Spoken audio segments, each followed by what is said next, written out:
Hello and welcome to the Daily Comic and Collectible, episode 485. Now today, the collectible of the day is the Mondo Collectibles, Marvel Comics, Anime Manga Stylized, Mecha Spiderman, Collector's Figure. Sideshow and Mondo present the Spider-Man Mecha figure. After 3 years of development, Mondo is proud to officially unveil the first figure in their Marvel Collectibles Mecha line, Spider-Man Mecha. Inspired by their love for manga and Japanese mecha designs from the 80s and 90s, Peter Parker jumps into the 100-foot Spider-Man Mecha to battle giant-sized intergalactic threats. Join in the battle by collecting your very own replica of Peter's framed mecha. With over 30 points of articulation, with many accessories, including web shield, web attacks, and 2 swords. This 10-inch replica is the perfect way to show your support to the cause and take the fight to those giant-sized threats. All in the comfort of your living room. Collect your own Spider-Man action figure and find out the backstory surrounding Peter's giant 100-foot mecha. Artists on this feature piece include Remy Paul in design, Ray Kushwara in sculpt, Hector Ars for paint and art direction, Mark Bristow in paint, and Mike Bonono in art direction. This collectors-friendly fold-out window display box includes the Spider-Man Mecha figure with over 30 points of articulation, 6 pairs of interchangeable hands, web shield, mecha sword, standard sword, and 2 web attacks. Released by Mondo Collectibles. Now, the comic of the day is Amazing Spider-Man, Volume 1, Issue number 371, with a cover date of December 1992. This is part 4 of the 6-part Invasion of the Spider Slayers arc, with story by David Michelini, art by Mark Bagley, and cover by Mark Bagley. This issue is titled, One Flew Over the Cuckoo's Nest. We open with Felicia Hardy showing off her new Black Cat costume to Peter Parker and his wife, Mary Jane. Not only this, but she shows off the devices that the Tinkerer created for her to compensate for her lost powers. These include earrings that help her with balance and agility, strength-boosting costume, claws built for her gloves, and special contacts that allow her to see in the dark. Peter is impressed, but asks what her boyfriend Flash Thompson thinks of all this. Felicia explains that she hasn't told him, since it's not publicly known that she was the Black Cat. She wants to keep it a secret since she doesn't know how he'd feel about her costumed identity, and the constant danger that it comes with. Lighting up a cigarette, Mary Jane sarcastically comments about how knowing could drive someone to smoke. Later, Peter and Mary Jane join the couple claiming to be his parents on a walk in Barclay Park. Although the couple, claiming to be Richard and Mary Parker, remember taking Peter here when he was just a child, they don't remember how the family dog Mitzi nearly drowned in the lake. When Peter begins questioning them on why they can't remember, Mary Jane pulls him aside and tells him to take it easy on them, reminding Peter that they spent the past 20 years in a Russian prison, and the fact they can't remember something so insignificant is not a big deal.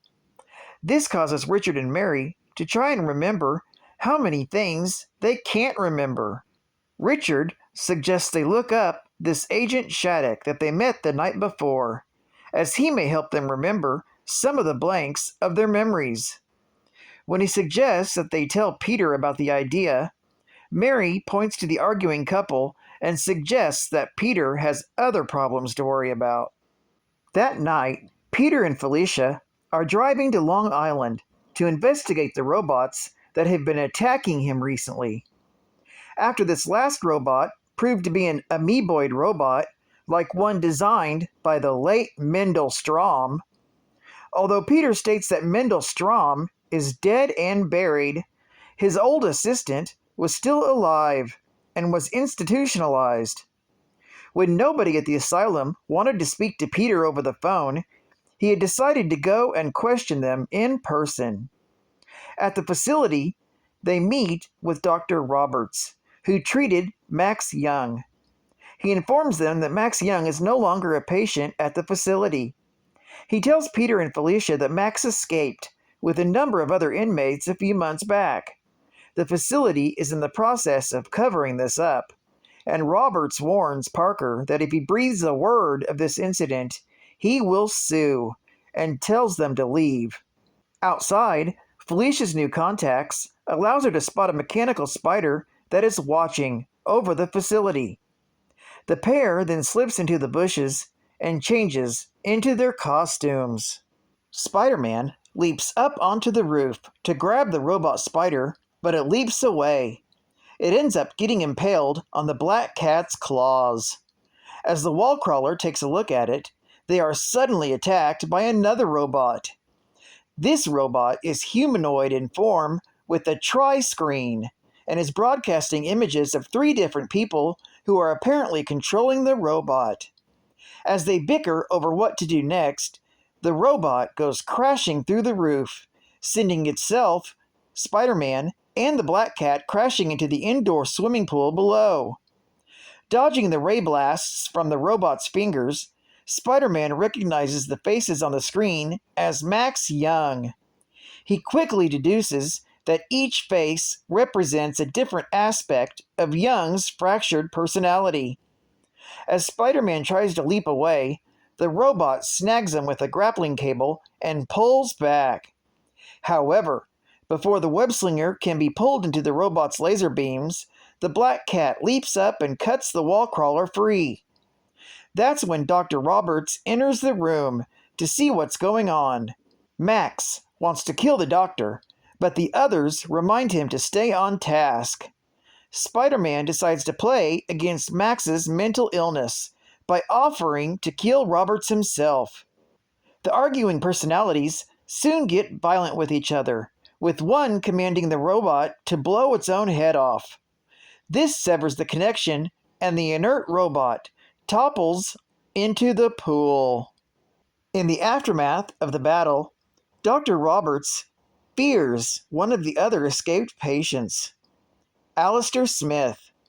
This catches Spider-Man's attention, and the hero is told that Smith orchestrated the escape along with a group of the facility's most gifted and dangerous patients. That's when Roberts recalls that Alistair's father, Spencer, was an old foe of the wall crawler. Spider-Man and the Black Cat soon leave the facility. Spider-Man has nearly forgot about the Smiths family and their spider slayers, and suggests that they start looking at Alistair Smith immediately. Meanwhile, in Queens, Richard and Mary Parker meet with Agent Shattuck near Aunt May's house. Much to their surprise, he pulls out a gun and orders them to get into the car. This story is continued in The Amazing Spider-Man, issue number 372. Geek Fact: Peter's parents died while on a mission for the CIA. A fact revealed in Amazing Spider-Man, Annual number 5, from November of 1968. This couple appeared in Amazing Spider-Man, issue number 365, from August of 1992, claiming to be Peter's parents. However, they are imposters, as revealed in Amazing Spider-Man, issue number 388, from April of 1994.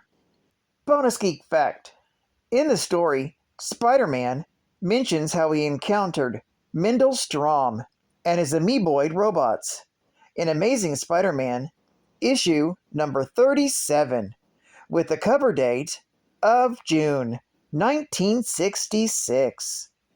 This encounter ended when Strom seemingly died of a heart attack.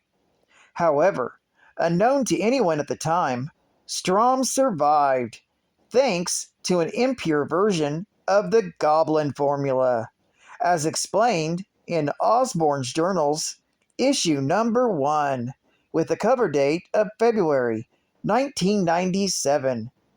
And he will resurface once again in Amazing Spider-Man, issue number 411, from May of 1996. Advertising ad facts. Attention, X-Men fans! Lead the uncanny X-Men to victory! The world as we know it is in serious danger. The fiercest collection of Marvel's evil mutants are posed to destroy everything in their path.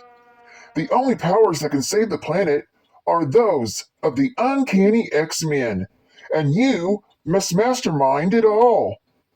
In the Marvel Comics X-Men Alert adventure game, you get 18 collectible X-Men figures, each with its own power skill card, giving you their fighting skills, intelligence, and durability, all true to authentic X-Men lore. You and your friends create X-Men teams to see who can survive the fiercest battle to capture the evil mutants.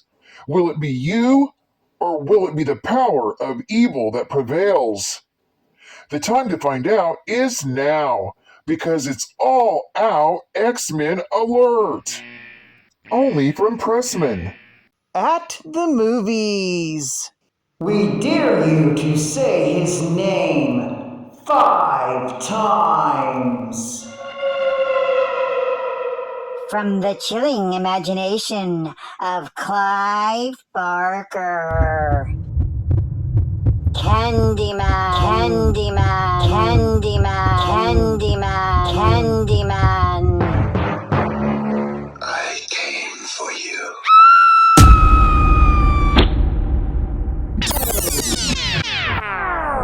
State-of-the-art gaming. Brain transplant, $39.99. Here's a brainy idea. Pick up Mystic Quest, the world's first role-playing game especially designed for the entry-level player. Easy to read icons, put your head in the game immediately. Skull-tingling action keeps it there. Then there's constantly changing 16-bit characters and enough heady combat to scramble your synapses. And a free strategy book offer comes in every box.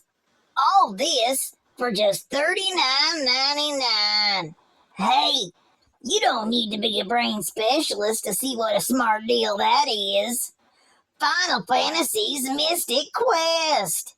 Only by Squaresoft. And final geek fact. Spencer Smith developed a number of the original Spider Slayers, starting in Amazing Spider-Man, issue number 25, from June of 1965. Exposure to the radioactive isotopes used to create these robots caused Smith to die of cancer, as seen in Amazing Spider-Man, issue number 192, from 1979. His son, mental patient and escapee Alistair, blames Spider-Man for his death and has sought revenge against the Wallcrawler since Amazing Spider-Man Annual, issue number 19, from November of 1985. Well, I'd like to thank you for joining me for another Daily Comic and Collectible, and I hope to see you again tomorrow. This is Cat Fan Comics Man, and I'll catch you on the flip. Over and out.